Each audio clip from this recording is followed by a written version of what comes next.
The world smells of victory, burnt hot dogs, and slightly singed petunias.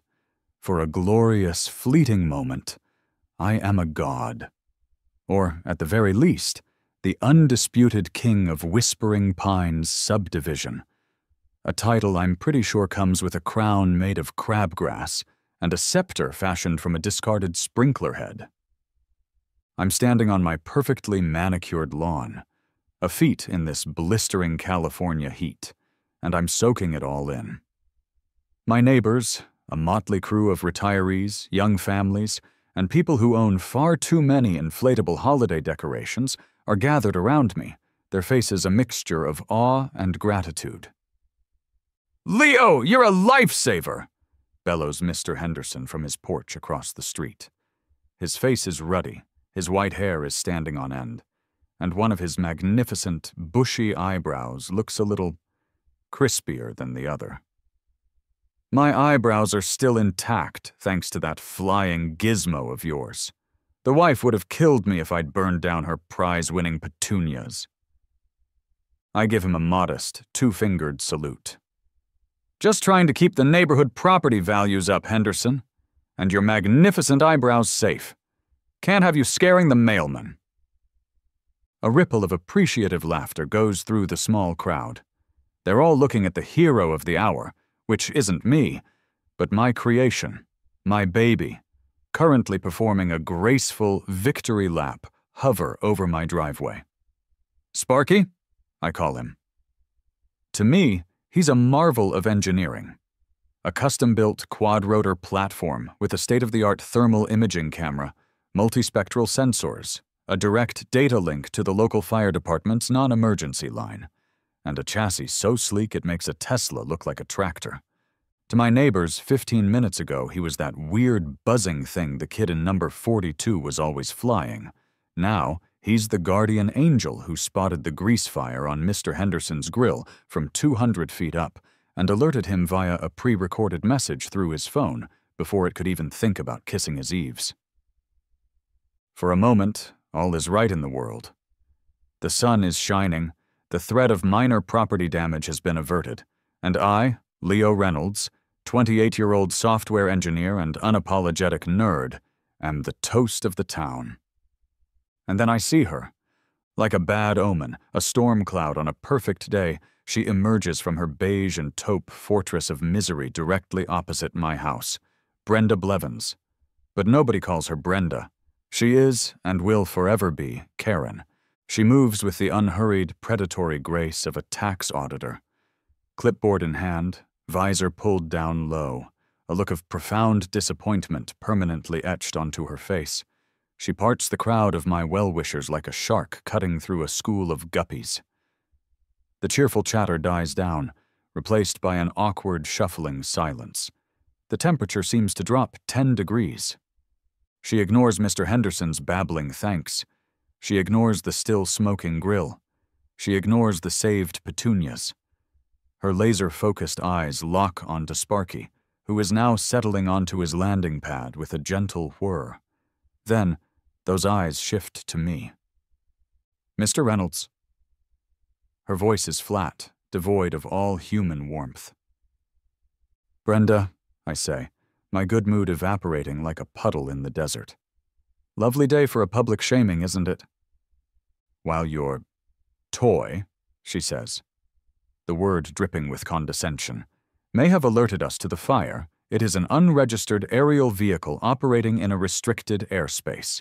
Section 4, subsection B, paragraph 7 of the Whispering Pines Homeowners Association. Bylaws clearly states that any airborne object exceeding 3 feet in diameter requires pre-approval from the Architectural Committee." I stare at her. The sheer, weaponized audacity of it is almost impressive. "Brenda, it's a glorified smoke detector with wings. It saved a house from turning into a tiki torch. Are you going to fine the smoke detector inside his house for being too loud? I'm pretty sure that's a violation of Section 9, noise pollution." A few neighbors snicker, but quickly stifle it under her icy glare. She is unmoved. Her face is a granite slab of bureaucratic certainty. The bylaws are the bylaws, Mr. Reynolds. They are the thin, beige line that separates civilization from chaos, from people painting their mailboxes unapproved shades of forest green. She shudders at the memory. She scribbles furiously on her clipboard, tears off a sheet with a flourish of self-importance, and thrusts it at me. It's a formal warning. "This drone," she says, pointing a long, bony finger at Sparky, "is to be grounded until it has been submitted for review and formally registered with the HOA. A process, I assure you, that is quite thorough." She gives me a smug, self-satisfied smile that makes my teeth ache. It's a smile that says, "Your joy is my fuel. Your innovation is an affront to my authority." The battle lines, I realize, were drawn long ago, probably the day I moved in and failed to trim my hedges to the regulation 36-inch height. But now, they have been etched in fire, brimstone, and HOA letterhead. She called Sparky a toy. I'm pacing my workshop, a controlled chaos of wires, monitors, and half-assembled drone skeletons. The room smells of solder and righteous indignation. On the screen of my main monitor, Dave, my best friend and former college roommate, is looking deeply, deeply amused. "A toy," I repeat, gesturing wildly. "Dave, this is a quad-rotor platform with thermal imaging, multispectral sensors, and a real-time data link to the local fire department. It runs on a custom Linux kernel. It's more advanced than the coffee maker she probably thinks is witchcraft." Dave takes a long, slow sip of his beer. "Dude," he says, his voice the calm, reasonable yin to my chaotic yang. "You live in an HOA. What did you expect? This is the same woman who sent you a certified letter because you're welcome, Matt, and I quote, projected an aura of sarcastic whimsy.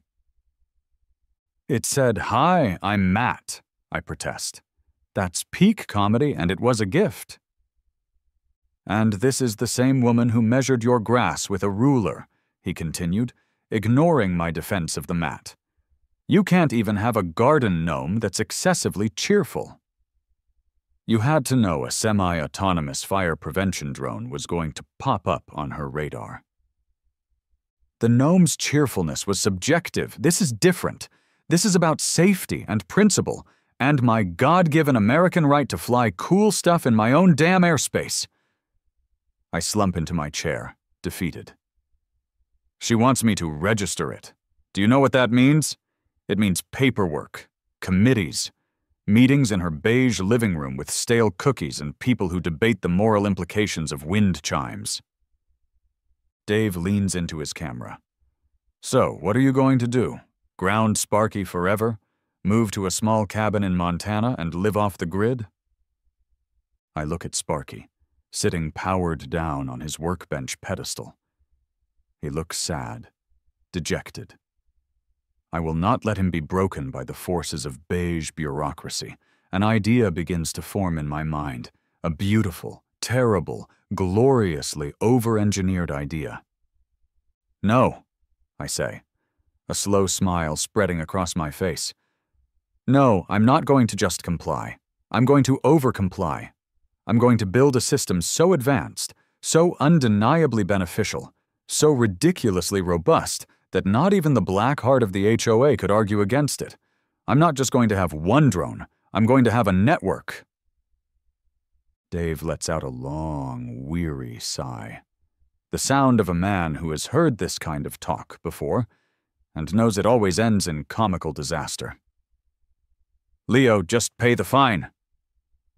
"Never," I declare, spinning in my chair to face a whiteboard.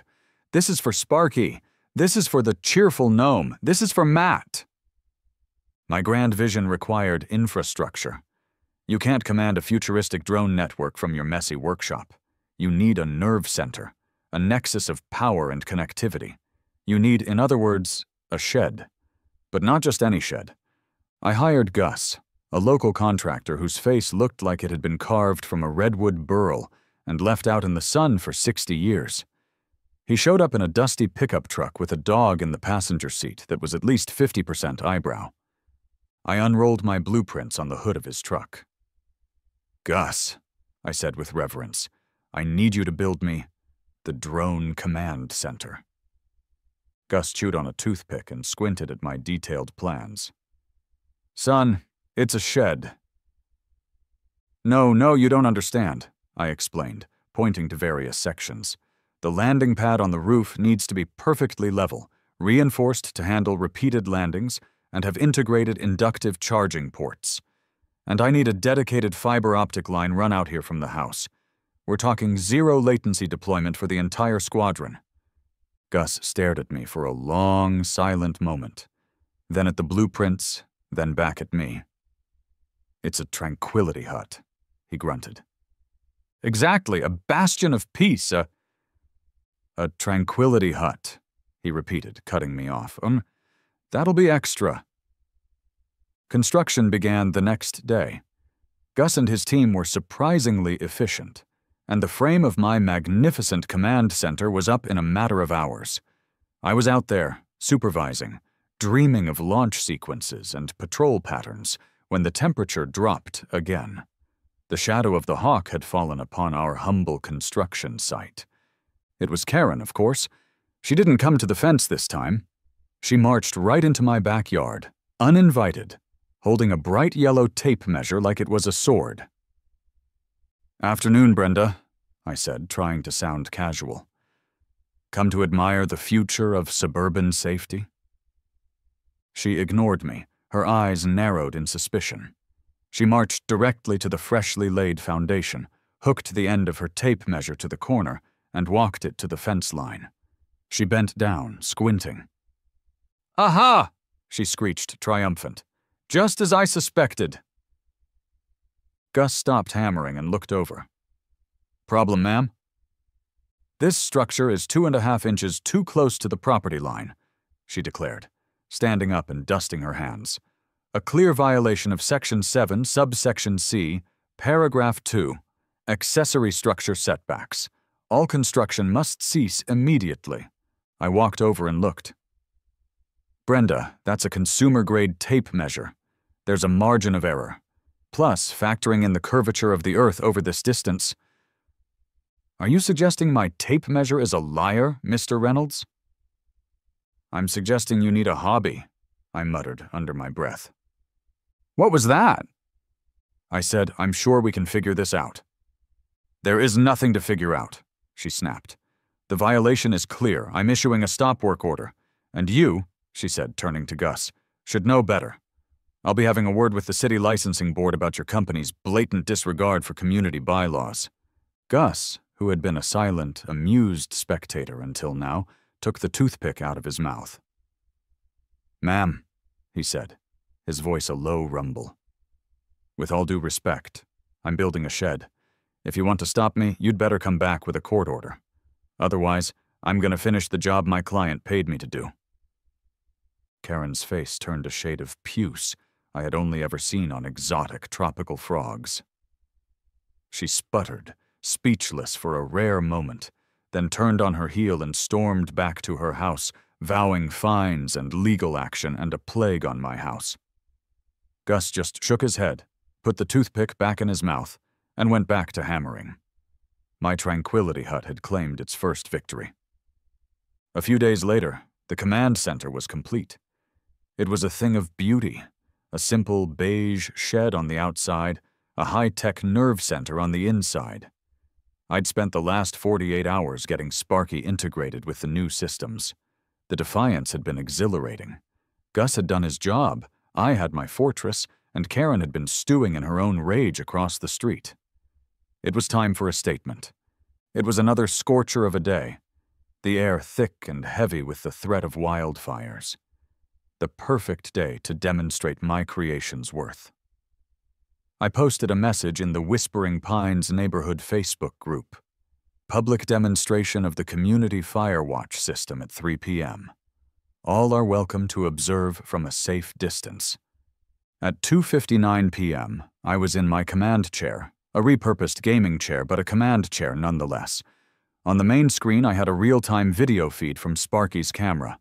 To the left, I had his telemetry data. To the right, a map of the neighborhood. A few curious neighbors were poking their heads out of their doors. Initiating launch sequence, I said to myself, my fingers flying across the keyboard. This was it. This was the moment I would prove the value of my work. Bylaws be damned. Sparky's propellers whirred to life. He lifted from the roof of the command center, a picture of technological grace. He rose smoothly, 10 feet, 20 feet, 30 feet, clearing the roof of my house. The camera feed was crystal clear, a beautiful panoramic view of our little slice of suburbia. He was perfect. And then it happened. A violent shudder ran through him. On my monitor, the video feed dissolved into a blizzard of green and purple static. The telemetry data went haywire, flashing red error messages. The drone, my beautiful, brilliant Sparky, wobbled in the air like a wounded bird. The controls in my hand were dead, useless. He listed hard to the left, his propellers whining in protest, and then he dropped. He just fell out of the sky. Time seemed to slow down. I watched in horror as he tumbled end over end, a plummeting monument to my own hubris. He was heading directly for Karen's house. Specifically for her front yard. More specifically, for her prize-winning, award-winning, don't you dare even breathe on them rose bushes. The sound was sickening. A crunch of high-impact plastic, a crackle of sophisticated electronics, and the wet, brutal snap of rose stems. Silence. I sat there, stunned. My mind raced. It wasn't a malfunction. I had triple-checked every system. The battery was full. The signal was strong. The code was clean. It was an attack. My eyes shot across the street to Karen's front porch. And there she was. She was trying to act nonchalant, fiddling with a potted fern, but I saw it. For just a second, before she tucked it away, I saw the small, black box in her hand, a thick antenna pointing towards the sky, a signal jammer, and not some cheap piece of junk from the internet. That thing looked professional. Our eyes met across the suburban battlefield. She stopped fussing with the fern and just looked at me. A slow, triumphant, I win smirk spread across her face. It was the most evil expression I had ever seen. The war was on. Okay, I've got to hand it to her. A signal jammer. That's next-level HOA warfare. I thought the worst you had to deal with was passive-aggressive notes about your recycling bin placement. Dave's face on my monitor was a mixture of horror and deep, deep respect. I was in the workshop, the mangled corpse of Sparky laid out on a clean white cloth on my workbench. It looked like a modern art installation titled Shattered Dreams. Look at this, I said, pointing to a jagged waveform on another screen. I'd managed to pull the data from Sparky's black box. A clean, powerful burst of broad-spectrum interference. White noise across every major civilian frequency. This isn't some cheap eBay gadget she's wielding, Dave. This is military-grade stuff. She brought a cannon to a knife fight. I leaned back in my chair, the grief from my fallen drone slowly being replaced by a cold, calculating rage. She has escalated this to electronic warfare, my friend. You do not bring a signal jammer to a drone fight. I will not stand for this aggression against the sovereignty of my Wi-Fi. So, what's the plan? Dave asked, leaning forward. You have proof now. The black box data, the eyewitness accounts from the first incident. You could report her to the FCC. Using a jammer is a major federal crime. Like, hello, federal agents in black SUVs, goodbye, prize-winning rose bushes level of crime. I considered it for a moment. The sweet, sweet fantasy of Karen being led away in handcuffs. But I knew better. And get tied up in legal crap for months, maybe years, while she lords over the neighborhood with her jammer and her smugness? No, the federal government is slow. I am not. I stood up and walked over to a large metal cabinet in the corner of my workshop. I unlocked it and swung the doors open with a dramatic flourish. She wanted to ground my drone. Fine, but she only took out one. Inside, sitting on a series of charging pads, was my secret weapon. My backup plan. My beautiful misfit children. We're going to fight a single jammed drone, I declared, with a multi-frequency, decentralized, redundant drone swarm that will make her wish she'd only complained about my lawn. Dave just stared, his eyes wide. You built an army. I built contingencies, I corrected him. I pointed to each one. This little guy is Spider. Tiny, silent, six-legged, perfect for reconnaissance. This one is the Banner Man, a heavy lifter. This one I call Squirtle, high-pressure water nozzle for cleaning gutters, or, other things. And this, I said, picking up a small, unassuming drone with a speaker attached to its belly, is the Anoyotron 5000. This is our first wave. My plan was no longer about safety or proving a point. It was about malicious compliance and psychological annoyance on a scale Brenda Blevins couldn't possibly imagine. Operation Annoy. Karen commenced the following Tuesday. I knew from the neighborhood calendar, which she tyrannically maintained, that the weekly HOA committee meeting was held at 4 p.m. in her backyard. Using Spider, crawling silently along the top of the fence that separated our properties, I confirmed the target was in place. Karen and her two loyal cronies, Doris and Ethel, were seated around a patio table, sipping iced tea and looking miserable. It was perfect. I launched the Anoyotron 5000. It rose vertically, then zipped over to hover just on my side of the property line, about 50 feet up, practically invisible against the afternoon sky. The show was about to begin. Phase 1. Subtlety. I started with a high-pitched mosquito tone, a 17.4 kx ultrasonic frequency that's usually only audible to teenagers and people with very sensitive hearing. From the audio feed coming from Spider, I heard Doris fidget. "Do you hear that ringing?" she asked. "Don't be silly, Doris, that's just your tinnitus," Karen snapped. "Now, about the motion to require all holiday wreaths to be symmetrical." Phase 2, escalation. I switched off the mosquito tone and switched on the unmistakable, soul-grating screech of a 1990s dial-up modem connecting to the internet. Caking. All three of them froze. "What in God's name is that?" Ethel whispered, looking around wildly. "It sounds like the internet is breaking," Doris added, helpfully.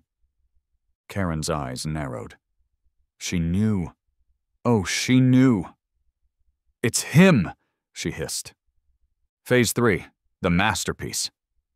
I let the modem sound finish, and then, after a 10-second pause, I unleashed my magnum opus, a single, loud, piercingly realistic cat meow. Meow! It echoed across the manicured lawn. They all jumped.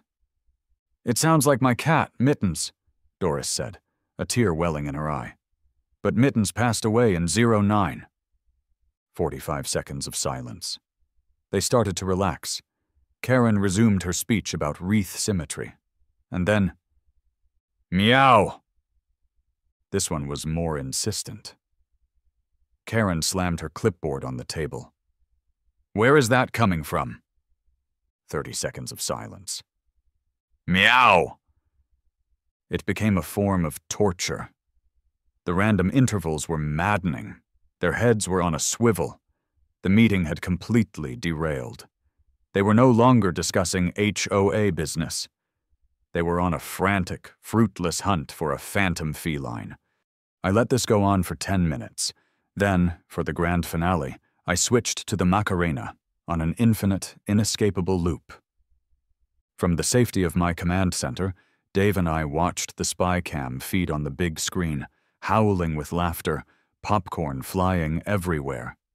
Karen was marching around her yard, shaking her fists at the sky, her face a perfect portrait of impotent rage. It was the most beautiful thing I had ever seen. The next morning, a large, professionally printed sign had been hammered into Karen's lawn. In stark, black letters, it read, "No drones." It was a declaration, a line in the sand. I saw it as a challenge. "She's practically asking for it," I said to Dave over the phone. "Dude, I think you've made your point. Maybe let her cool off?" "Cool off? Dave, this is a hot war. It's time for some propaganda." I prepped the Banner Man, my heavy-lifting drone. It was a larger hexacopter, powerful and stable. I'd printed a series of banners on light, tear-proof nylon. The first one was simple and to the point. I launched the drone. It soared into the sky and began a slow, majestic patrol up and down our street, about 100 feet up, impossible to miss. Trailing behind it was the banner, "Ask Brenda why she hates fire safety." The effect was immediate. Doors opened, people came out onto their lawns, pointing, laughing, and pulling out their phones. After about 10 minutes, I brought the drone back, swapped the banner with a quick-release system, and sent it back up. This one read, "My other drone is at the repair shop." The neighborhood was now buzzing more than my drone. The Facebook group was exploding. But I had one more ace up my sleeve. A juicy tidbit I'd learned from Mr. Henderson's wife. My final banner was my favorite. "I heart Bingo Night. Brenda's secret." That one broke her. We all saw it because her own doorbell camera captured the footage and someone posted it within minutes. The front door of the beige fortress flew open, and Karen came storming out, wearing a pink bathrobe and slippers. She was shaking a broom at the sky, screaming words that would make a sailor blush. The sight of this 50-something tyrant, the queen of order and decency, losing her mind and attacking the air with a household cleaning implement was pure, unadulterated gold. Of course, she called the police. I was expecting it. When the knock came, I had a pot of coffee brewing, and all evidence of my aerial shenanigans was neatly tucked away in the command center. I opened the door to find a man who looked exactly how I imagined a cop on the HOA dispute beat would look, weary, profoundly tired, and with a mustache that had clearly seen some things. "Officer Miller," he said, flashing a badge. "Got a minute, son?" "Of course, officer. Come on in. Coffee?" I said, projecting an aura of pure, unassailable innocence. He sat at my kitchen table while I poured him a mug. "So," he began, consulting a small, dog-eared notepad. "I've got a creative complaint here, from a Mrs. Brenda Blevins. It mentions—" he squints. "Aerial harassment via a banner-carrying unmanned vehicle and sonic disruption using the music of Los del Rio?" I put on my most serious face. "Officer, I can explain. I'm an amateur atmospheric researcher, a passion project. The banners are for testing wind shear dynamics at various altitudes. The audio emissions are for calibrating my new acoustic sensors to measure ambient noise pollution, all perfectly legal under FAA recreational flyer guidelines, which I have printed and laminated right here if you'd like to see."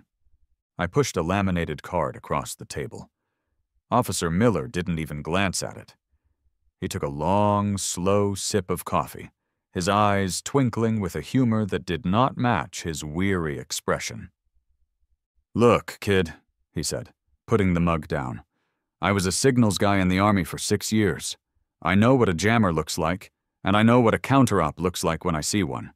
The initial report on that grill fire a few weeks back mentioned your advanced drone, the one that's now conveniently in pieces after, I'm guessing, a sudden and mysterious signal loss." My face must have betrayed me because he continued, a small smile playing on his lips. And Mrs. Blevins' neighbor, a lovely woman named Carol, has some very interesting doorbell footage from that day.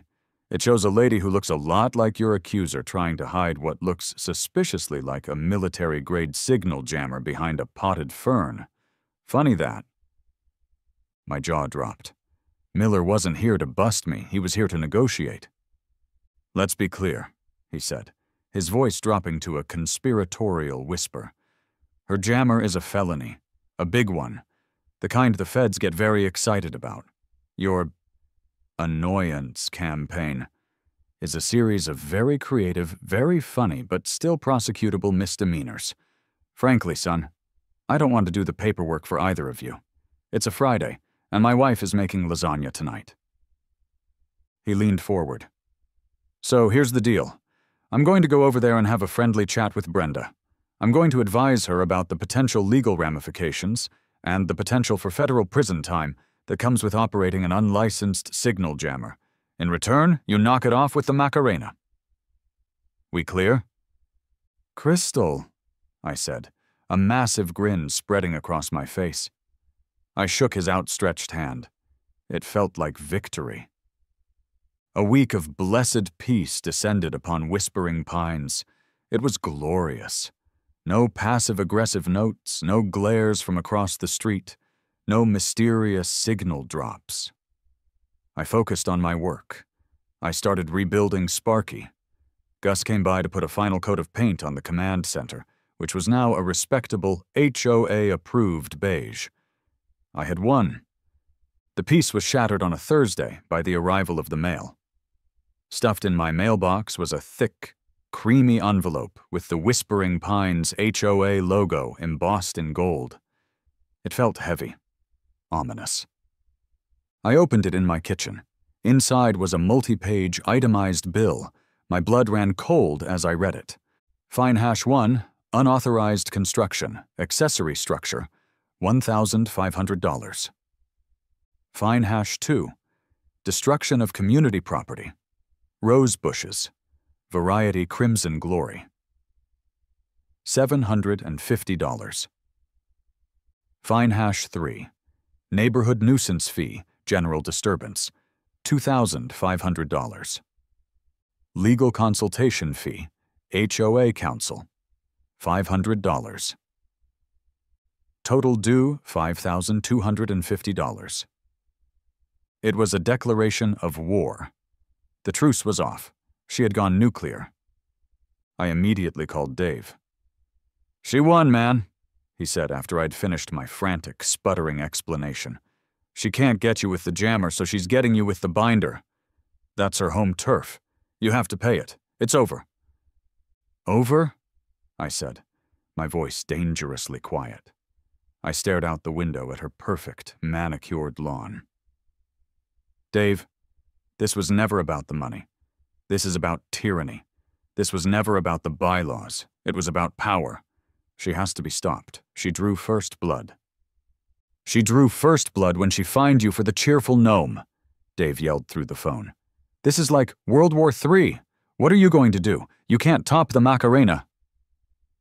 A slow, evil smile spread across my face. I looked at the cabinet in my workshop where my children were sleeping.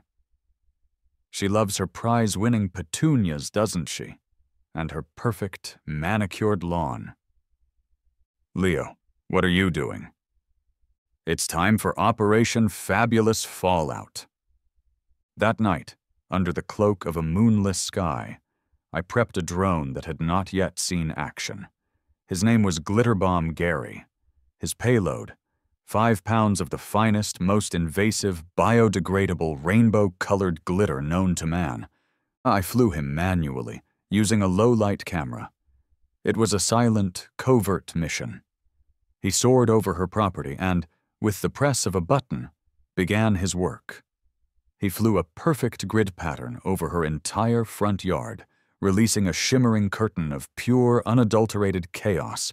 It coated everything: the lawn, the remaining sad-looking rose bushes, the no drones sign, the welcome mat that said welcome. The irony was delicious. I brought Gary home, mission accomplished. Then I sent Spider out to stand watch on the fence post for the night. As the first rays of the morning sun crept over the horizon, they hit her yard. It erupted in a blinding, shimmering, fabulous explosion of light. It looked like a unicorn had thrown up a star. It was my masterpiece. The neighborhood awoke to a spectacle. Karen's yard, the pristine symbol of her tyrannical rule, looked like the aftermath of a Mardi Gras parade that had collided with a disco ball factory. And she was in the middle of it. Standing on her glitter-encrusted lawn, wearing the same pink bathrobe, she was screaming, a long, incoherent howl of pure rage directed at the heavens. She herself was covered in a fine dusting of rainbow glitter, which, when combined with her crimson face, gave her the look of a very angry, very sparkly tomato. A small crowd of neighbors had gathered at a respectful distance. People were driving by slowly, holding up their phones. I saw the glitter track from her front door, to her driveway, and even onto the roof of her sedan. Through Spider's high-zoom lens, I could see it shimmering in the fur of her fluffy white cat, who was watching the meltdown from the front window. The thing about glitter, Dave, I narrated into my phone headset, watching the scene unfold from the comfort of my command center, is that it's the gift that keeps on giving. It's the herpes of the craft world. She'll be finding that stuff in her hair, her food, her soul for the next decade. "You're a monster," Dave's voice crackled back, thick with laughter. "A beautiful, brilliant monster. But she's definitely going to call the cops again. And this time, with $5 grand in fines on the table, Miller might actually have to take her seriously." "I know," I said, my eyes narrowing. "But I'm ready. I'm not waiting for Miller to show up and broker another flimsy piece. This ends today. This isn't about annoyance anymore. This is about a demonstration of overwhelming technological superiority for the greater good." Just as I predicted, her screaming finally subsided, replaced by a cold, determined fury. She marched back into her house. A few minutes later, she emerged, no longer in a bathrobe, but in her full HOA battle rattle, and she was marching directly towards my house. The final act was about to begin. She didn't come alone. Flanked by her two trembling cronies, Doris and Ethel, Karen marched across the street like a general leading a final, desperate charge. She wasn't just holding a clipboard. She was holding a thick, white, 3-ring binder. Printed on the spine in bold black letters were the words, "Leo Reynolds Violations." It was the Magna Carta of her petty tyranny. At the exact same moment, as if summoned by the sheer dramatic tension of the scene, Officer Miller's patrol car pulled up to the curb. He got out, sighed, and leaned against his car, arms crossed. "Showtime." Karen stomped onto my lawn, the glitter on her shoes leaving a faint, shimmering trail on my grass. "Reynolds!" she shrieked, her voice cracking with rage. "This is the end! I have you on dozens of violations. Illegal surveillance, noise pollution, vandalism, aerial trespassing. And," she added, gesturing to her sparkling visage, "chemical warfare." As she was rattling off her list of charges, her voice getting higher and more unhinged with each one, I calmly tapped a single button on a tablet I was holding. It was time. First, the bannerman rose silently from behind my house. The crowd gasped. But this time its banner was different. It read, "Community Wildfire Defense System, Live Demo." Next, Squirtle, my little water nozzle drone, zipped across the street. Mr. Henderson, my willing accomplice, had just turned on his grill, creating a small, controlled grease flare-up. Squirtle hovered over it for a second, then shot a precise, targeted jet of water, extinguishing the flame instantly, with less than a cup of liquid. A murmur of appreciation went through the crowd. Then, Spider, my creepy-crawly recon drone, scurried up the trunk of the oak tree on my front lawn and unfurled a small, friendly flag that said, "Safety first." A few of the kids in the crowd laughed and clapped. But the grand finale was for Sparky. Rebuilt, upgraded, and better than ever, he took off from the roof of the command center. He was no longer just a drone. He was the heart of a system. He performed a silent, sweeping circle of the entire block, and as he did, the large monitor I had set up in my driveway flickered to life. It displayed his live thermal imaging feed. The crowd fell silent, their eyes glued to the screen. They could see the world in heat signatures, the warm rectangles of their windows, the glowing engines of their cars, the hot spots of their air conditioning units. And then, as Sparky panned down the street, he focused on a utility pole. One of the cylindrical transformers was glowing a brilliant, angry, dangerous red. I lowered my tablet and addressed the crowd, my voice calm and clear, projecting over Karen's sputtering. "This was never about being a nuisance," I said, looking at my neighbors. "This is about protecting our homes. When my first drone, which could have prevented a real fire, was illegally disabled." I paused and looked directly, pointedly, at Karen. Her face, already a mess of emotions, went from red to ghost white. The binder in her hand seemed to suddenly get very heavy. "I realized we needed a better system," I continued. "A redundant system, a swarm, one that could not only detect fires but also handle minor incidents, conduct searches for lost pets, or even monitor our shared infrastructure for potential hazards, like that dangerously overheating electrical transformer down the street." Every eye, including Officer Miller's, snapped to the monitor. He pushed himself off his car and strode over to get a closer look, his professional demeanor snapping into place. "Holy crap," he muttered, his jaw tight. "He's right. That thing is glowing like a Christmas light." He pulled out his radio. "Dispatch, this is Miller. I need an emergency rollout from the power company to 12th and Elm. Possible transformer fire. Now? And I mean now." The spell was broken. The mood of the crowd, which had been a cocktail of amusement and morbid curiosity, shifted instantly to awe, and then to genuine concern. They weren't watching a neighborhood squabble anymore. They were watching a potential disaster being averted, right in front of their eyes. Mr. Henderson, the man whose eyebrows had started this whole mess, started clapping. It wasn't loud, just a steady, appreciative beat. Then his wife joined in, then the young couple from down the block. Soon the entire crowd was applauding, not for the prankster, but for the protector. Karen was left standing alone in the middle of it all, a pariah on my lawn. Her binder of violations looked utterly, pathetically ridiculous.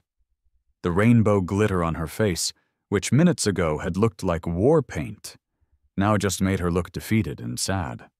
Officer Miller finished his radio call and walked over to her. He didn't raise his voice.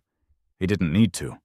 He spoke quietly, his words meant for her ears only, but his tone was as hard as steel. "Brenda," he said, his voice low and firm, "we need to have a very serious talk about that signal jammer. The FCC has a zero-tolerance policy. We're talking federal agents, big fines, and a non-zero chance of prison time. However," he let the words hang in the air, "maybe, just maybe, if you were to officially drop all these ridiculous fines against Mr. Reynolds and perhaps reconsider your position as HOA president for the good of the community, he might be convinced not to provide my office with the rather compelling evidence he has of your illegal broadcast. And I might be convinced to permanently misplace Mrs. Blevins' doorbell camera footage from my evidence locker. It's your call." Karen stood there, frozen, for a long moment. The weight of it all, the public humiliation, the irrefutable proof of her crime, the threat of federal prison, finally broke her. The fight drained out of her eyes. She gave a single, sharp, jerky nod. Her shoulders slumped. The binder slipped from her grasp and fell to the grass with a soft thud. Without another word, she turned and walked away. She didn't look at Miller. She didn't look at me. She didn't look at the crowd. She just performed the long, lonely walk of shame back to her glitter-bombed house, her reign of terror over at last. A week later, the California sun was shining down on a very different kind of neighborhood gathering. We were in the community green space. The smell of barbecue was in the air, and for the first time since I'd moved in, people were actually smiling. Brenda had officially resigned as HOA president, citing personal reasons. The massive fine against me had mysteriously vanished. The new president, a reasonable retired teacher named Carol, had, in her first official act, proposed that the HOA partially fund the operating costs of the Whispering Pines Community Safety Drone Network. The motion had passed unanimously. I was at the grill, flipping burgers, a bottle of beer in my hand. My drones, my swarm, my children were performing a peaceful, coordinated patrol in the skies above, their presence now a comfort rather than a curiosity. Gus, the contractor, was there, proudly telling anyone who would listen about the state-of-the-art tranquility hut he'd built. Dave clinked his bottle against mine. "I have to admit," he said, looking around at the happy, mingling neighbors. "For a plan that involved weaponized glitter and the Macarena, this turned out surprisingly well. You've brought peace to the valley." "It was always about the tech, man," I said, watching Sparky perform a graceful sweep over the houses. "The tech. You just have to know how to apply it. Sometimes for the greater good, and sometimes," I added with a grin, "for the slightly more chaotic good." Just then, a little kid, no older than 8, ran up to me, his eyes wide with awe, a smear of ketchup on his cheek. "Mr. Leo," he asked breathlessly, "can you make one of the drones do a backflip?" I looked from his hopeful face up to the sky where my creations patrolled, silent guardians of our hard-won peace. I took a sip of my beer and smiled. "Kid," I said, "you have no idea what they can do.